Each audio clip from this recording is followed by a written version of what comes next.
वेङ्कटनायकः सर्वदेवैकशरणं सर्वदेवैकदैवतं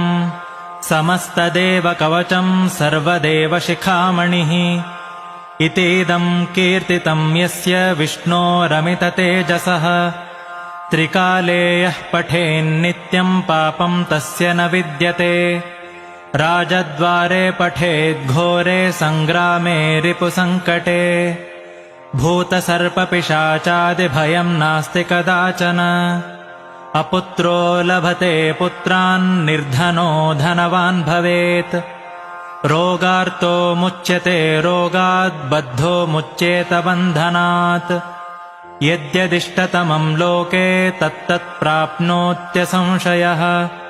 ऐश्वर्यं राजसन्मानं भक्तिमुक्तिफलप्रदम् विष्णोर्लोकैकसोपानं सर्वदुःखैकनाशनम्